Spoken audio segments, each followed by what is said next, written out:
Hello everyone, कैसे हैं आप सभी। मैं रोहित कुमार आप सबों को इंडियन पॉलिटी की क्लास ले रहे थे और आप सबों को बहुत अच्छा से समझ भी आ रहा था, ठीक है ना।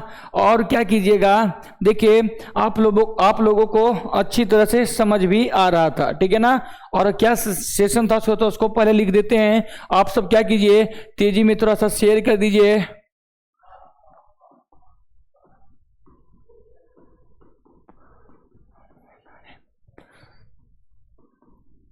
संवैधानिक इतिहास, ठीक है ना बाबू। और यहाँ हम सब कहाँ से देख रहे थे, 1773 से लेकर के हम सब देखेंगे कहाँ तक, 1935 ईस्वी तक, ठीक है ना। चलिए आप सब वो तेजी में क्या कीजिए बाबू, शेयर कर दीजिए। और क्या करते हैं, जो क्लास जहाँ तक छोड़े थे वहाँ तक हम फिर से शुरू करते हैं और कुछ कुछ बातें बता देते हैं, ठीक है ना। हम आपको पिछले क्लास में बताए थे कि 2011 क्या बाबू, 2011 के जनगणना के बारे में एक क्लास लाएंगे और उसमें हम सब दो चीज को लेकर के चलेंगे। एक किसके बारे में, तो एक भारत की जनसंख्या और दूसरा जो है वह किसका, बिहार की जनसंख्या। ये दो चीज हम साथ में लेकर के चलेंगे, ठीक है ना। और अगला मतलब कब तक हो जाएगा, तो यह संडे को शायद क्लास रखेंगे इसका, ठीक है ना। कब बाबू, संडे को। और आप सब क्या कीजिएगा, पूरा एकदम जुड़िएगा, एकदम पूरा आपको बहुत मजा आएगा, सारी बातें यहीं पे समझ में आ जाएगी, ठीक है ना। एकदम नीचे से लेकर के हाई लेवल तक का, ठीक है ना। कहाँ से, नीचे से लेकर के हाई लेवल तक का। और एक बात आप सबको को बता देते हैं, एक बात और आपको स्टार्ट करने से पहले बता दें कि मेरा लाइव क्लास 7 बजे, कितना बाबू, 7 PM में, ठीक है ना। और आप सब क्या कीजिएगा, डेली यहाँ पर आइए और डेली शुरू कीजिए, ठीक है ना। क्लास को बढ़िया से देखिए, ठीक है।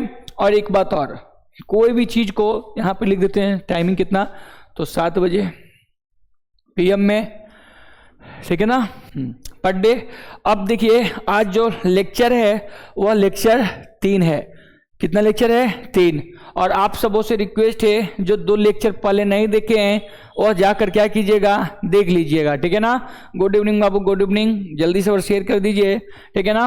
अब देखिए भारत के संवैधानिक में हम थोड़ा सा इसको रिवीजन करते हुए चलते हैं कल वाला।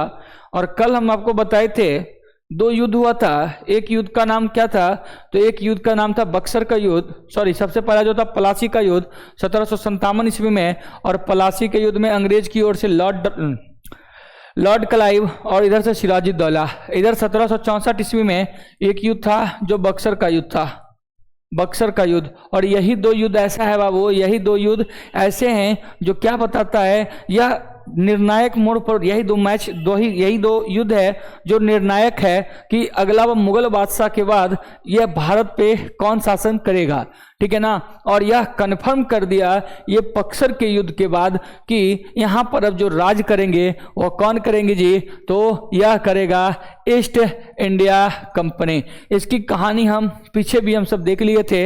यह यहाँ क्यों आया था, तो आने का बस एक ही रीजन था बाबू, मसाला। क्योंकि उस यहाँ का सऊदी अरब का एक व्यक्ति था जिसका नाम था ओटो मलिक तुर्क। और ओटो मलिक तुर्क ने क्या किया, कुस्तुनतुनिया पर अधिकार कर लिया। कहाँ बाबू, कुस्तुनतुनिया पे अधिकार कर लिया, ठीक है ना। अब बात को सुनते हैं हम सब। यहाँ हम सब देख लिए थे और हम सब क्या देखे, ये बक्सर के युद्ध में अंग्रेज की ओर से जो था उसका नाम था हेक्टर मुनरो। और इधर से जो थे उसका नाम था शाह आलम।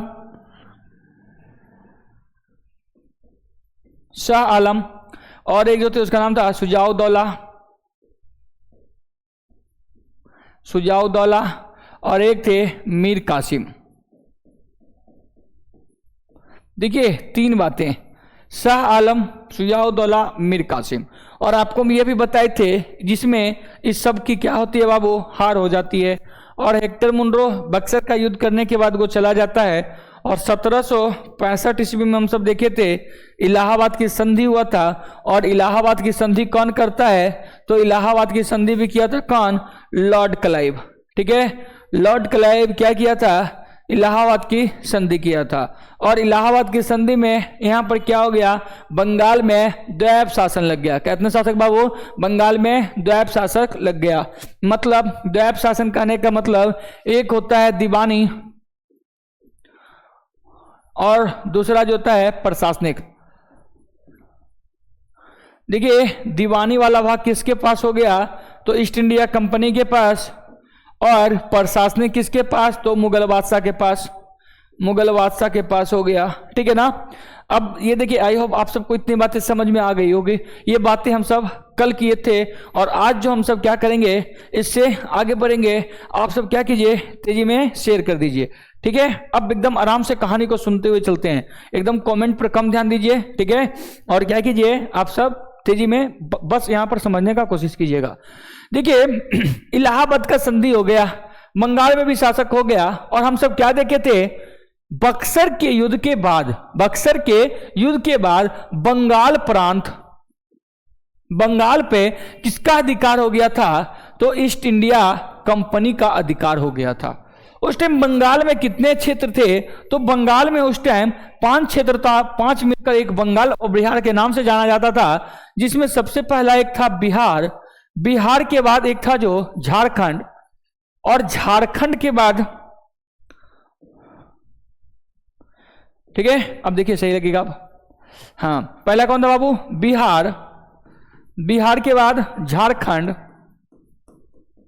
और झारखंड के बाद उड़ीसा, और उड़ीसा के बाद जो था उसका था वेस्ट बंगाल, उसके बाद बांग्लादेश। ठीक है, इतने देश थे। और इस क्षेत्रों से ईस्ट इंडिया कंपनी को क्या क्या चीज प्राप्त हो गया बाबू, भूभाग, भूभाग के हम सब बात क्या देखे थे, सरकार, और सरकार के बाद जो हम सब देखे थे वो क्या देखे थे, जनसंख्या, और जनसंख्या के बाद हम सब जो देखे थे वो क्या देखे थे, संप्रभुता, संप्रभुता। ये 4 चीजें कहां से प्राप्त हो गया, ईस्ट इंडिया कंपनी को बंगाल से प्राप्त हो गया।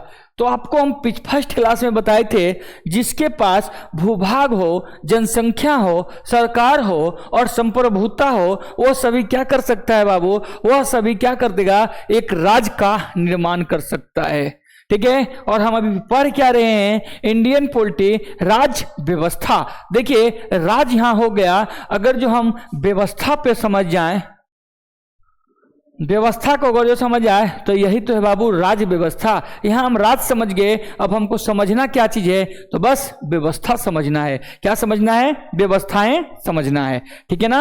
आप सब अब तेजी में अब क्लास को हम क्या किए थे, शुरू कर दिए हैं, और आप लोग एकदम ध्यान पूर्वक सुनिए। क्या हम सब देखे, भारत का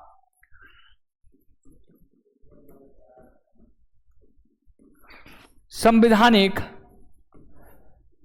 इतिहास, इसका हम कहां से कहां देखे बाबू, तो ये अभी हम जस्ट देखेंगे 1773 से लेकर के 1935 तक का।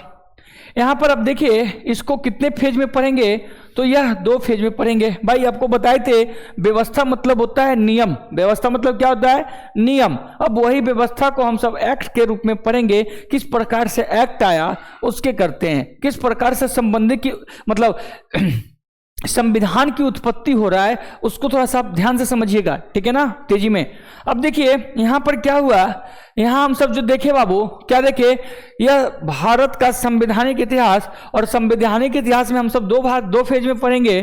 पहला फेज पढ़ेंगे कहां से कहां तक, तो 1773 ईस्वी से लेकर के 1773 से लेकर के 1883 ईस्वी तक। कहां तक जी, 1883 ईस्वी तक पहला देखेंगे। दूसरा जो हम सब देखेंगे 1887 ईस्वी से लेकर 1888, 1 सेकेंड, थोड़ा सा 1 मिनट डॉट यहाँ पे 1 मिनट, 1857 का विद्रोह हुआ था ना जी, तो 1857, तो 1800 यहाँ पर कितना हो जाएगा, 53। ठीक है ना। अब यहां से हम सब कितना देखेंगे, 1858 से लेकर के 1939। ठीक है, ठीक है, सॉरी 1935, 1 सेकेंड बाबू, 35 तक। ठीक है, 2 फेज में पढ़ेंगे, ठीक है ना। पहला हम सब देखेंगे कहां से कहां तक, तो पहला हम सब देखेंगे 1773 से लेकर के 1885 तक, 1773 से 1885 ईस्वी तक, सॉरी 1853 ईस्वी तक। देखिए यहां पर क्या है, यहां पर सुनिए, कोई भी अगर जो नियम कानून बनाने की बातें होगी, इसमें कोई भी नियम कानून, इस यहां से यहां तक में, जैसे देखिए कोई भी नियम कानून बनाने की बातें होगी तो वो कौन करेगा, तो वहां पर जो बनाएगा, तो ये नियम जो बनाएगा वह बनाएगा बाबू ब्रिटिश संसद। लेकिन भारत में जो लागू करेगा उस नियमों को, वो कौन करेगा, तो वह करेगा बाबू ईस्ट इंडिया कंपनी। कहां से कहां तक का, यहां से यहां तक का, ठीक है ना। फिर से बात को समझिए, फिर से मेरी बातों को ध्यानपूर्वक समझिए। अगर जो 1773 का रेगुलेटिंग एक्ट, सबसे पहला एक्ट कौन सा है जी, 1773 का रेगुलेटिंग एक्ट। तो रेगुलेटिंग एक्ट कहां से कहां, 1773 से लेकर के 1853 के चार्टर अधिनियम तक, यहां तक के जितने भी कानून होगा उस कानून को बनाएगा कौन, तो ब्रिटिश संसद, ब्रिटिश का संसद। लेकिन भारत में उसको लागू कौन करेगा, तो भारत में उसको लागू करेगा ईस्ट इंडिया कंपनी। क्योंकि हम आपको बताए थे जब ईस्ट इंडिया कंपनी की स्थापना हो रहा था तो वहां की जो रानी थी जिसका नाम था एलिजाबेथ प्रथम, और उसने क्या कर दिया था, 10 वर्षों का एकाधिकार दे दिया था। कितने वर्षों का, 10 वर्षों का, 10 वर्षों का। तो यहां पर ब्रिटिश संसद क्या करेगी, उसको नियम को लाएगा, लेकिन पारित भारत में कौन करेगा, तो कौन करेगा बाबू, ईस्ट इंडिया कंपनी। देखिए 1853 ईस्वी में और 1857 ईस्वी में एक क्रांति होती है। कौन सी क्रांति, आप सब जानते होंगे, यह कौन सी क्रांति है, सैनिक विद्रोह के नाम से हम सब जानते हैं, 1857 का विद्रोह। देखिए 1857 के विद्रोह में किसी प्रकार से बचा, किसी प्रकार से क्या हुआ जी, भारत उसी टाइम आजाद हो जाता अगर जो सब मिलकर उस टाइम लड़ते तब। आप सब पढ़े होंगे हिस्ट्री आधुनिक में, तो आप सब हमको कमेंट में बताइए कि 1857 का विद्रोह का प्रतीक चिन्ह क्या था, 1857 का प्रतीक चिन्ह क्या था, आप सब जल्दी से कमेंट में बताइए, ठीक है ना। अब देखिए 1857 के विद्रोह के बाद किसी प्रकार से यह बचा है, यह क्षेत्र किसी प्रकार से अंग्रेज से हाथ से निकलते निकलते वह किसी प्रकार से बचा है। कहने का मतलब जैसे कि क्या है ना, अब बताइए एक बात, कुकर देखे होंगे ना, तो कुकर में खाना बनता है तो 1 सीटी 2 सीटी लिया तो कोई टेंशन नहीं। इस बार 1857 का जो विद्रोह था, इस 1857 के विद्रोह का टाइम कुकर क्या हो गया बाबू, एकदम बंद होने का नाम ही नहीं ले रहा है। क्या हो रहा है जी, बंद होने का नाम ही नहीं ले रहा है। तो भाई यही 1857 का विद्रोह, उससे पहले भी 1857 से छोटे मोटे विद्रोह हुए, लेकिन वैसा कोई टेंशन नहीं था, लेकिन 1857 का विद्रोह ऐसा था कि शांति नहीं हो रहा था। तो आप सब महसूस कीजिएगा, बात हमको बताइए, घर में आप खाना बनाते होंगे कुकर पे, तो कभी कभी आप देखते होंगे जब कुकर पे खाना बनाते हैं तो क्या हो गया, अब कुकर जो सीटी ले रहा है, एकदम सीटी एकदम धैले है, एकदम बंद होने का नाम ही नहीं ले रहा है। तो आप हमको बात बताइए, वो क्या लगता है आपको, आप डरिएगा कि व्यवस्था में लगिएगा वो किसी प्रकार से बंद हो जाए। अब बताइए, जिससे ऐसा स्थिति हो जाए, क्या लगता है उसके घर में, चाहे वहां लगता है कि 1-2 दिन कुकर पे खाना बनेगा, एकदम नहीं बनेगा। वही बात यहां पर हो गया बाबू, किसी प्रकार से कुकर बंद हुआ, किसी प्रकार से विद्रोह बंद हुआ। अब जैसे ही विद्रोह बंद हुआ, एकदम 1858 ईस्वी में फिर अधिनियम आ गया, भारत शासन अधिनियम। और भारत शासन अधिनियम में क्या होता है बाबू, यहां पर क्या हुआ, भारत शासन अधिनियम में यहां पर जो अधिनियम जितने भी आएगा उसको बनाएगा कौन, तो उसको मतलब नियम कानून बनेगा कहां, तो ब्रिटिश संसद के पास। और उसको यहां भारत में लागू भी कौन करेगा, तो भारत में जो लागू करेगा वो कौन ही करेगा, यह ब्रिटिश संसद ही करेगा। आपको पता होगा 1857 के बाद भारत में एक पद आता है जिस पद का नाम है वाइसराय। और वाइसराय का मतलब होता है, वाइसराय का मतलब क्या होता है जी, ब्रिटिश सरकार का प्रतिनिधि, ब्रिटिश सरकार का बाबू प्रतिनिधि। आई होप आप सबको इतनी बातें समझ में आ गई होगी। एक बार और देख लेते हैं, 1773 से 1800 83 तक।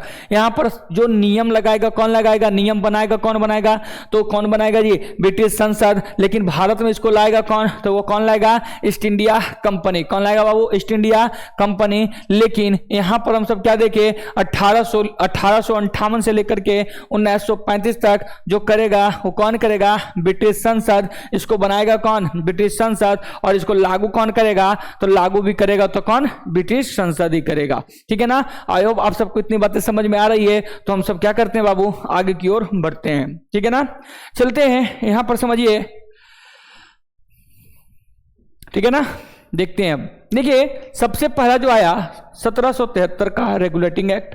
1773 के बाद 1781, 1781 के बाद जो आएगा इसको देखिए यहां पर लिखते हुए चलते हैं, regulating act. Regulating act, act मतलब समझे बाबू वही कानून। ठीक है ना। और 81 में जो है वह है पेस्ट इंडिया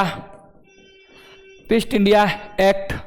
ठीक है ना। अब 81 के बाद 1793 अगर इसमें 20 साल जोड़िएगा, अगर जो 1773 में और जो 20 साल जोड़िएगा तो कितना हो जाएगा बाबू, 17 में जो 20 जोड़ते हैं तो 3 और 9 10, कितना हो गया जी, 3 इधर और 2 9। ठीक है ना। हाँ 7 9 मतलब 1773। और यह जो है यह क्या है, चार्टर अधिनियम। देखिए चार्टर अधिनियम क्या होता है, तो चार्टर मतलब होता है आज्ञा पत्र। क्या बाबू, राजा या शासक द्वारा भेजा गया आज्ञा पत्र को क्या कहते हैं हम सब, चार्टर अधिनियम कहते हैं। क्या कहते हैं, चार्टर अधिनियम कहते हैं। 1793 और 1700 फिर से कितना हो जाएगा, 1793 के बाद 1713 और 1813 करना, 1813 और 1813 में क्या हो जाएगा बाबू, यह भी हो जाएगा चार्टर अधिनियम। और चार्टर अधिनियम के बाद 1833 और 1833 भी क्या हो जाएगा, यह भी चार्टर अधिनियम ही है, चार्टर अधिनियम। उसके बाद 1853, ठीक है ना, 1853 और 1853 क्या हो जाएगा, यह भी चार्टर अधिनियम ही होगा। ठीक है ना। बातें को समझिए, ये जितने भी एक्ट हैं, इस एक्ट पर जो नियम बनाकर भेजेगा, तो इस नियम जो बनाकर भेजेगा, बना के भेजेगा कौन बाबू, तो यह ब्रिटिश संसद। लेकिन इसको लागू जो करेगा वो कौन करेगा, तो ईस्ट इंडिया कंपनी भारत में इसको लागू करेगा। लेकिन ये जितने भी एक्ट हैं, इस एक्ट को जो मतलब नियम बनाकर जो भेजेगा वो कौन भेजेगा, तो ब्रिटिश संसद भेजेगा। ठीक है ना। ठीक है, देखिए एक बार आप सुन लेते हैं, इसको याद करना बहुत इजी है, इतना इजी है जिसका कुछ नहीं, मतलब कोई भी याद कर सकता है। ठीक है ना, बस याद करने का तरीका आप सबको पता होना चाहिए।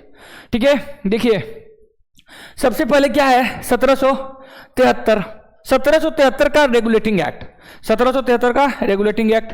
अब 1773 में बाबू इसको देखिए, 1773 के बाद 1781, 1773 के बाद 1781। एक बताओ समझते हैं, यह 1773 ईस्वी में अगर जो आप 20 साल इसमें ऐड कीजिएगा, 1773 में अगर जो आप 20 साल इसमें ऐड कीजिएगा, 3 और 9 और 7 और 1 मतलब 1793। देखिए यहां पर है ना, देखिए यहां पर क्या हुआ, यहां फिर से देखिएगा। ठीक है, यहां देखिए 1773 में कितना जोड़ा, तो 1773 में 20 जोड़िएगा तो कहां आ जाएंगे हम सब, 1793 में आए ना। हाँ तो सर ये क्या है, 1781। तो 1781 क्या है ना, जैसे बात समझिए, जैसे कोई व्यक्ति संस्था खोला तो क्या लगता है, पहला बार जब खोला तो क्या एकदम पूर्ण रूपेण एकदम सफल हो जाएगा, नहीं। पहला जब स्टार्टिंग करेगा तो स्टार्टिंग में कुछ ना कुछ कमी होगा। तो बाबू यहां पर सबसे पहला एक्ट जो बन गया, उस एक्ट का नाम क्या हो गया, रेगुलेटिंग एक्ट। लेकिन रेगुलेटिंग एक्ट जब बना तो यहां पर जो है ना, ये ब्रिटिश संसद से आया कि इंडिया में 20 साल तक शासन कौन करेगा, तो रेगुलेटिंग एक्ट करेगा। लेकिन इसमें कुछ कमी थी, इसीलिए बाबू पहले एक फिर से एक्ट आ गया, जिस एक्ट का नाम था ईस्ट इंडिया एक्ट। कौन सा एक्ट, ईस्ट इंडिया एक्ट। तो सबसे पहले हम सब ध्यान दिए, सबसे पहला जो एक्ट है उस एक्ट का नाम क्या हो गया, रेगुलेटिंग एक्ट। दूसरा हम सब क्या देखे, चार्टर ईस्ट इंडिया एक्ट। तीसरा, अगर जो हम इसमें 20 साल जोड़ेंगे, 1773 में हम 20 साल जोड़ेंगे तो कितना हो जाएगा 1793, और 1793 का चार्टर अधिनियम, यह पहला चार्टर अधिनियम है।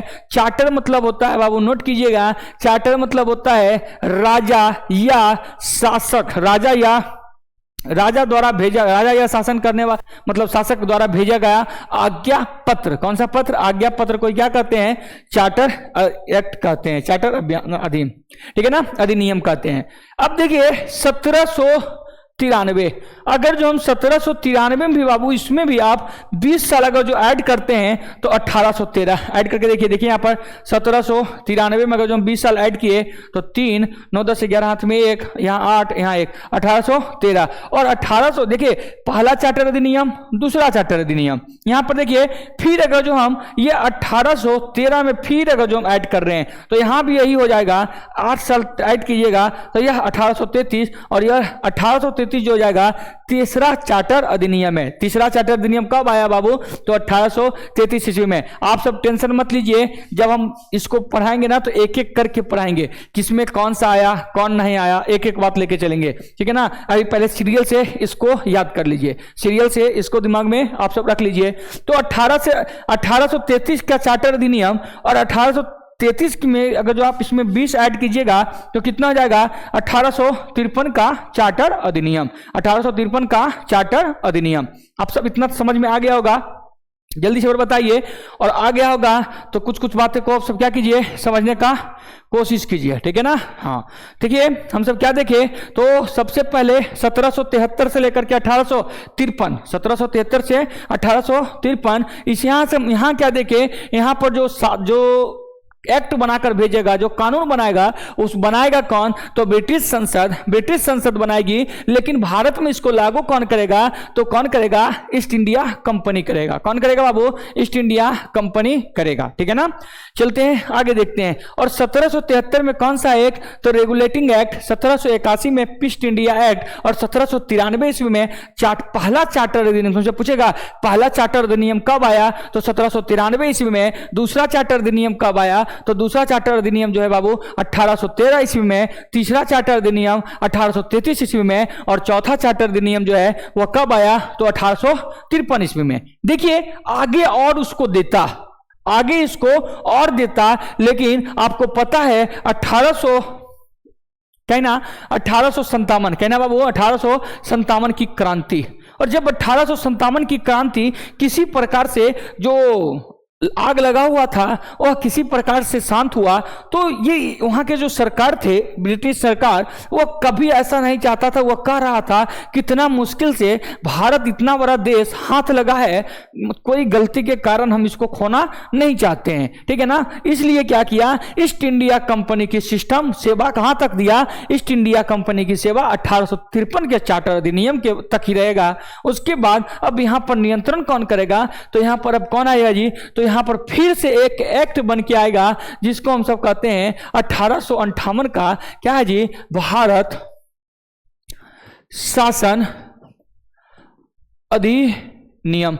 भारत शासन अधिनियम कब आया?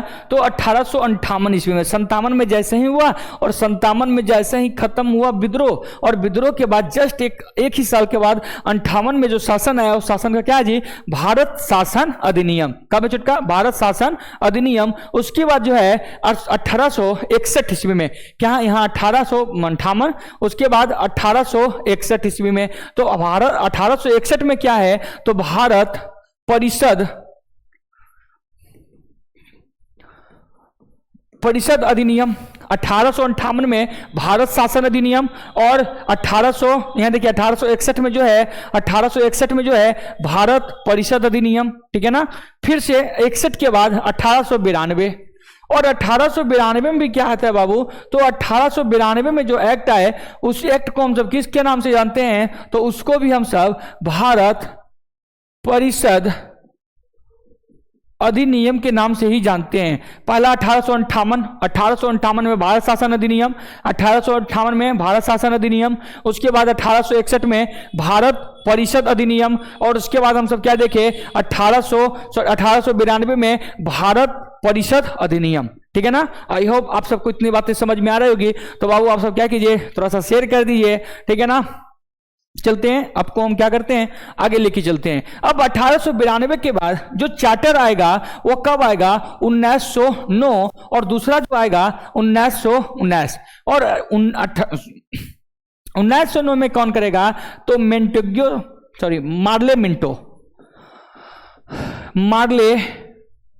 मार्ले मिंटो सुधार अधिनियम, मार्ले मिंटो सुधार अधिनियम। और यहां पर जो है यह जो आएगा चेम्सफोर्ड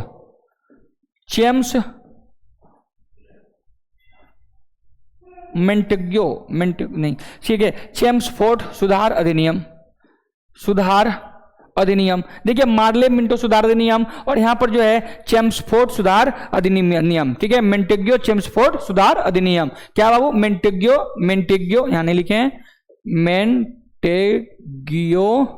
मेंटेग्यो चेम्सफोर्ड सुधार अधिनियम लिख देते हैं फिर से, मेंटेग्यो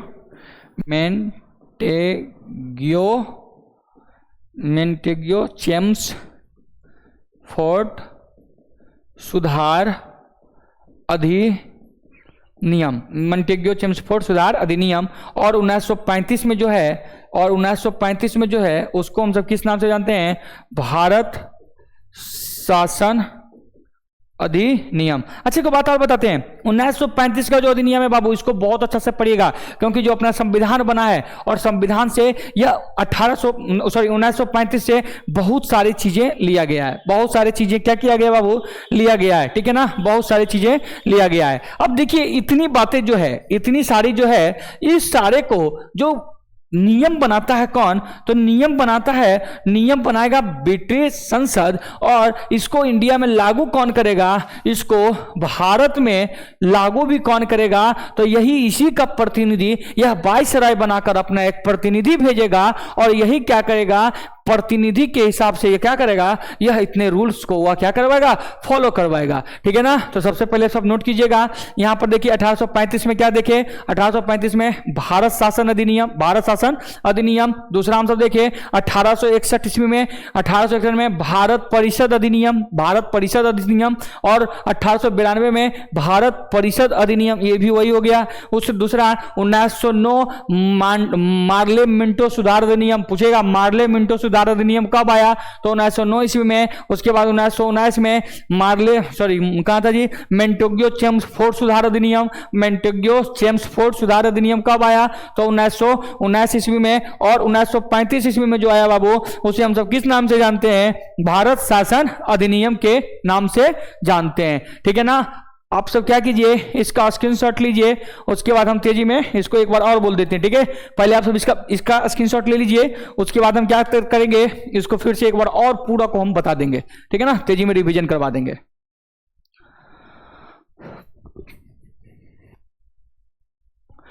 हो गया होगा, सुनते हैं, तेजी में सुनिएगा। सबसे पहले हम सब क्या देखे, 1773 का रेगुलेटिंग एक्ट। उसके बाद 1781 में ईस्ट इंडिया एक्ट, 1781 की 84 होगा जी, मिस्टेक, सॉरी, यहां पर छोटका 84 कर लीजिए, ठीक है ना। 1784 ईस्वी में ईस्ट इंडिया एक्ट, 1793 ईस्वी में पहला चार्टर अधिनियम, 1813 ईस्वी में दूसरा चार्टर अधिनियम, 1833 ईस्वी में तीसरा चार्टर अधिनियम, और 1853 ईस्वी में चौथा चार्टर अधिनियम। और बाबू इस सब को नियम लगाएगा कौन, तो ब्रिटिश संसद, लेकिन भारत में इसको लागू कौन करेगा, तो ईस्ट इंडिया कंपनी। दूसरी बात हम सब क्या देखें, 1800, यहां पर देखिए भारत शासन अधिनियम सबसे पहले कब आया, 1858।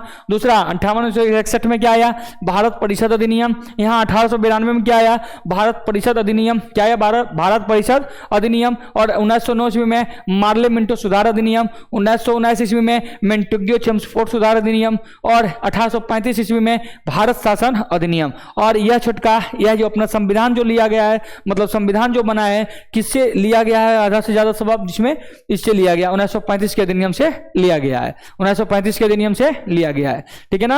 आप सब इसका स्क्रीनशॉट ले लिए होंगे, ठीक है। अब हम इसको क्या करते हैं, थोड़ा सा आगे बढ़ाते हैं, अच्छा इधर कर देते हैं, ठीक है। अगला सुनते हैं। देखिए अब क्या यहां होगा, कुछ कुछ बातें और है, कुछ कुछ बातें और है जिसे हम सब अगस्त प्रस्ताव के नाम से जानते हैं। ठीक है,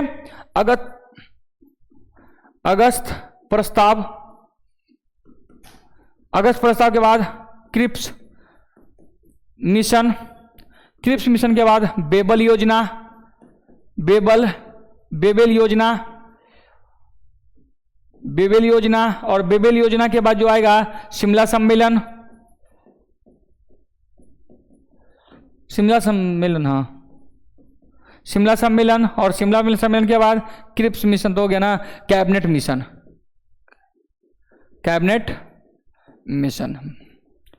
देखिए ये कुछ कुछ और हैं, इतने एक्ट के बाद ये जो चार हैं, यहीं से बाबू हमारा अपना संविधान एकदम हमको लगने लगा कि हमको अब अपना संविधान मतलब अपना संविधान बनाना चाहिए। क्या करना चाहिए? हमको अपना संविधान बनाना चाहिए। ठीक है ना।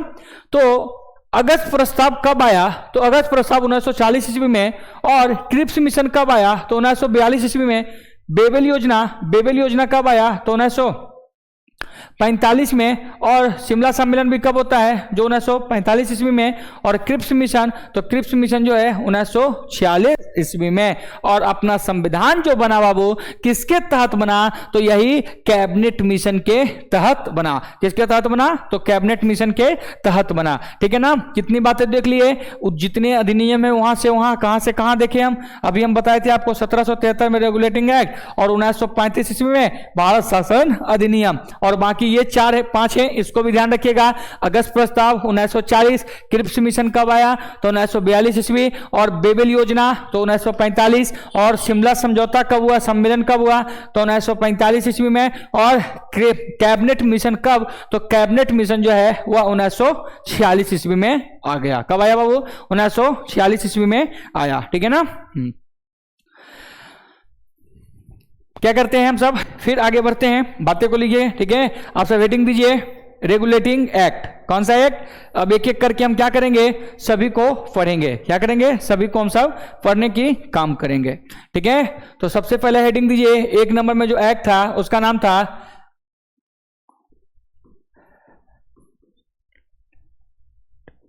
Regulating act. रेगुलेटिंग एक्ट कब आया? तो 1773 ईस्वी में। ठीक है, रेगुलेटिंग एक्ट। ठीक है ना जी, कैसा एक्ट? Regulating act. अब देखिए रेगुलेटिंग एक्ट छुटका, यहां पर जो हम देखते हैं रेगुलेटिंग एक्ट जो हुआ कब हुआ? तो 1773 ईस्वी में। अब एक बात और आप सब हमको बताइए, आखिर ऐसा क्या हुआ जो नियम कानून बनने पर मजबूर हो गया? ठीक है ना। तो एक बात और बता देते हैं आपको, जब यह बन के सामने आया, राज बन गया, और जब उतना बड़ा क्षेत्र बन गया, तो यहाँ पर जो अंग्रेज के व्यक्ति आल थे, ब्रिटिश से व्यक्ति आल थे, उसने क्या किया?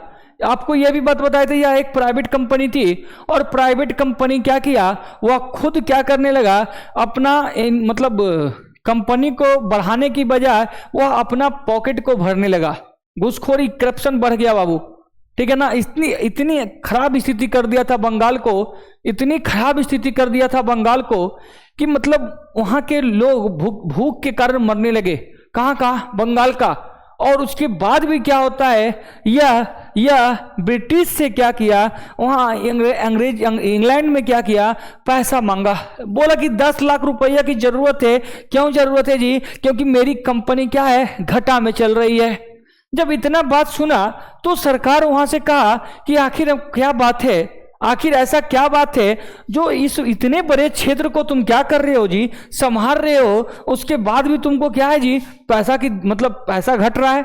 इसका मतलब वो समझ गया कुछ तो कुछ लोचा जरूर है। इसीलिए वो क्या किया बाबू, नियम बनाना शुरू किया। और सबसे पहला जो एक्ट आया उस एक्ट का नाम था रेगुलेटिंग एक्ट। क्या था जी?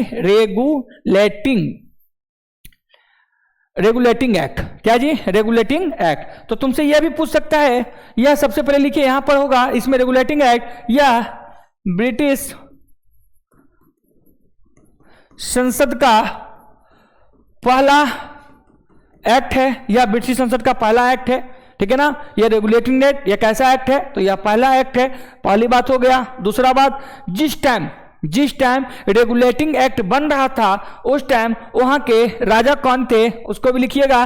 तो उस टाइम वहां के राजा जो थे उसका नाम था लॉर्ड तृतीय। क्या नाम है बाबू? लॉर्ड तृतीय। फिर से समझिए, यह रेगुलेटिंग एक्ट कब? 1773 ईस्वी में। यह ब्रिटिश संसद का पहला एक्ट है। यह ब्रिटिश संसद का कैसा एक्ट है बाबू? पहला एक्ट है। और दूसरा हम सब क्या देखे? लॉर्ड इसने क्या हुआ, यह वहां यहाँ का राजा, ब्रिटिश का राजा पूछेगा रेगुलेटिंग एक्ट के समय ब्रिटिश का राजा कौन था, तो राजा का नाम हो गया बाबू लॉर्ड तृतीय। अगर तुमसे पूछेगा वहां का प्रधानमंत्री, प्राइम मिनिस्टर, तो सुनिए उसका भी नाम नोट रखिएगा, क्या है जी? Lord north. ठीक है, एक बात और सुनते हैं।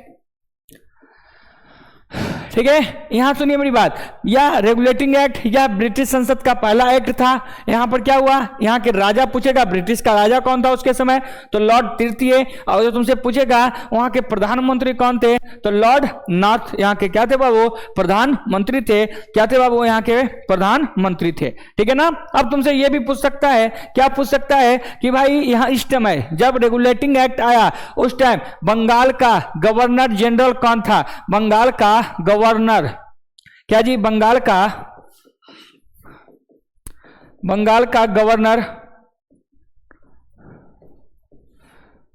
गवर्नर जनरल कौन था?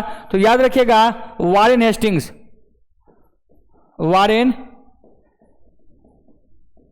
Warren Hastings. क्या था जी? Warren Hastings. क्या था बाबू? Warren Hastings. तुमसे पूछेगा कितना क्वेश्चन बनना है। देखिए रेगुलेटिंग एक्ट कब आया, तो 1773 ईस्वी। यह ब्रिटिश संसद का पहला एक्ट है। दूसरा क्या देखिए, इस टाइम जिस टाइम रेगुलेटिंग एक्ट बना उस टाइम वहां का राजा कौन था, तो लॉर्ड तृतीय। उसके बाद हम सब ये देखें वहां का प्रधानमंत्री कौन, तो लॉर्ड नॉर्थ। ठीक है, क्या जी? नॉर्थ। यहां पर देखिए बंगाल का गवर्नर जनरल कौन था, तो यहां पर जिस टाइम रेगुलेटिंग एक्ट बना उस टाइम बंगाल का गवर्नर जो है उसका नाम है बाबू वारेन हेस्टिंग्स। क्या जी? वारेन हेस्टिंग्स है। ठीक है ना।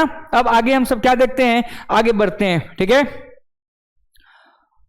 स्क्रीनशॉट लीजिएगा, जल्दी कीजिए। हो गया, चलते हैं आगे बढ़ते हैं। अच्छा सुनिए मेरी बात एक बात और, अब जब आप स्क्रीनशॉट नहीं ले पाते हैं ना तो क्या कीजिएगा ना, जब वीडियो खत्म हो तो आप पीछे जाके क्या कीजिएगा और स्क्रीनशॉट ले सकते हैं वहां से। ठीक है ना।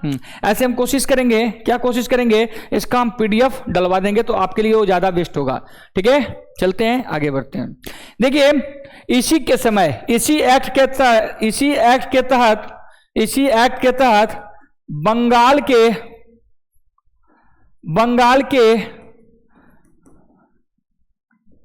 गवर्नर को बंगाल का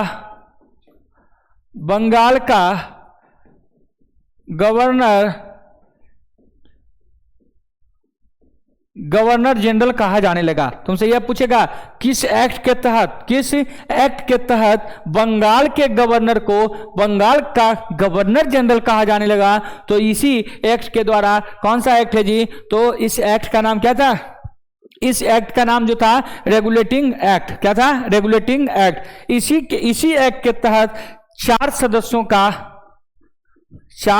का एक संघ आया। ठीक है ना, 4 सदस्यों का एक कमिटी आया। 4 सदस्यों का क्या हुआ, कमिटी। ठीक है, कमिटी आया। तो 4 सदस्यों का कहने का मतलब थोड़ा सा इधर से ध्यान दीजिए, ये क्या है जी, भारत था। और यहां पर क्या था, ये एक क्षेत्र था कलकत्ता, यहां पर चेन्नई और यहां मुंबई। बात को ध्यान पर सुनिए, ये कलकत्ता, ये चेन्नई और ये क्या था, मुंबई। और अंग्रेज का यह 3 मेन सेंटर था। यह अंग्रेज का क्या था, अंग्रेज का यह 3 मेन सेंटर था, जिसमें यह 4 सदस्य जो बन के आए उसमें यह कहा गया जैसे बंगाल का एक हेड होगा, सॉरी यहाँ का कलकत्ता का एक हेड होगा, चेन्नई का भी एक हेड होगा और एक हेड कहाँ का हो जाएगा जी, एक मुंबई का भी हेड होगा। लेकिन क्या है ना, यह बताया गया कि जैसे चेन्नई और कलकत्ता का सपोर्टेट मत मिल गया, अगर जो मत मिल गया तो जो एक सदस्य, 4 में 3 यहां बैठ गया, एक जो बचा हुआ है, अगर जो इसको मत दे दिया कि भाई ये कोई काम अच्छा है, इस क्षेत्र पे आक्रमण करना है, तो 2 सपोर्ट कर रहा है ये वाला और एक सपोर्ट नहीं कर रहा है, तो यह जो एक व्यक्ति बैठा हुआ है, एक सदस्य जो बैठा हुआ है, वो क्या करेगा, अगर जो 2 की ओर जाकर एक अपना मत दे देगा तो 3 हो जाएगा, और 3 जब हो जाएगा तो वह कोई क्षेत्र पर या कोई भी काम करने के क्या हो जाएगा जी, सक्षम हो जाएगा, या कोई काम करने के लिए क्या हो जाएगा, सक्षम हो जाएगा। और एक बात सुन लीजिए, अगर जो ये दोनों मान रहा है, ये दोनों मान रहा है और यह मुंबई वाला नहीं मान रहा है, कलकत्ता के नवाब जो हेड हैं वो भी मान रहे हैं और चेन्नई भी कह रहा है ठीक है, लेकिन मुंबई कहा नहीं ठीक है, और जो एक सदस्य और जो बचा हुआ है, अगर जो वह मुंबई की ओर जाएगा और जो 2 और 2 हो जाएगा बाबू, ये टाई हो जाएगा, तो इस पर क्या होगा, फैसला नहीं हो पाएगा या कोई क्षेत्र पर आक्रमण नहीं कर सकते हैं। ठीक है ना, चलते हैं हम सब आगे बढ़ते हैं। यहां पर ध्यान दीजिए कुछ कुछ बातें को, ठीक है, बेसिक सी बातें सब चीजें फिर से एक बार देख लेते हैं, नीचे करते हैं इसको। देखिए, रेगुलेटिंग एक्ट 1773 ईस्वी में, यह ब्रिटिश संसद का पहला एक्ट है, यह ब्रिटिश संसद का पहला एक्ट है। इस टाइम जब एक्ट बना उस टाइम यहाँ के राजा कौन था, तो लॉर्ड तृतीय, और प्रधानमंत्री कौन थे, तो लॉर्ड नॉर्थन। यहाँ पर देखिए बंगाल का गवर्नर जनरल, एक सेकेंड, सॉरी ये भाग जाता है जी। देखिए, और यहाँ के प्रधानमंत्री कौन है, तो लॉर्ड नाथ, ठीक है, और बंगाल के गवर्नर जनरल। इसी एक्ट के तहत बंगाल के गवर्नर जनरल को क्या कहा गया, बंगाल का गवर्नर जनरल कहा जाने लगा। और तुम यह भी ध्यान रखिएगा कि बंगाल का प्रथम गवर्नर जनरल कौन है, तो बंगाल का प्रथम गवर्नर जनरल कौन है जी, तो वारेन हेस्टिंग्स। ठीक है, अब यहां पर देखिए इसी एक्ट के तहत कितने सदस्य आए, तो इसी एक्ट के तहत बाबू 4 सदस्यों की आई बैठक हुई, कमिटी आया। ठीक है ना, अब अगला बात सुनते हैं। इसी एक्ट के तहत 1774 ईस्वी में, कहना 1774 ईस्वी में कलकत्ता में सुप्रीम कोर्ट की स्थापना हुआ। किस एक्ट के तहत, तो इसी एक्ट के तहत, रेगुलेटिंग एक्ट के तहत ही सुप्रीम कोर्ट की स्थापना 1774 ईस्वी में हुआ। सुप्रीम कोर्ट की स्थापना कब हुआ, तो 1774 ईस्वी में सुप्रीम कोर्ट की, कलकत्ता में सुप्रीम कोर्ट की स्थापना किसके समय हुआ, तो कौन सा एक्ट था, रेगुलेटिंग एक्ट के तहत हुआ। ठीक है ना, अब समझिए, आपको लग रहा होगा जो अभी सुप्रीम कोर्ट है उसका नहीं, वो बात नहीं है बाबू। ये जो सुप्रीम कोर्ट तो समझ लीजिए आमतौर पर यह लोकल का कोर्ट है। ठीक है ना, ऐसा नहीं कि जो अभी भारत में सुप्रीम कोर्ट है उस हिसाब से नहीं, वो नहीं सुप्रीम कोर्ट। यह सुप्रीम कोर्ट जो कैसा सुप्रीम कोर्ट है, तो यह लोकल सुप्रीम कोर्ट है। ठीक है ना, चलते हैं आगे बढ़ते हैं। और तुमसे पूछ सकता है, यह भी पूछ सकता है कि इसके अध्यक्ष कौन थे, सुप्रीम कोर्ट के अध्यक्ष कौन है, तो इसको भी ध्यान रखिएगा। सुप्रीम कोर्ट के अध्यक्ष जो हैं, इसका नाम है एलिजा इम्बे। क्या है बाबू, एलिजा इम्बे। ठीक है ना, एलिजा इम्बे किसकी सदस्य है, इम्बे होगा। ठीक है ना, यहां पर सुधार लीजिएगा, इम्बे, एलिजा इम्बे। ठीक है ना, सुप्रीम कोर्ट के अध्यक्ष कौन थे, तो एलिजा इम्बे। ठीक है ना बाबू, यहां पर इतनी बातें आप सबको समझ में आ गई होगी।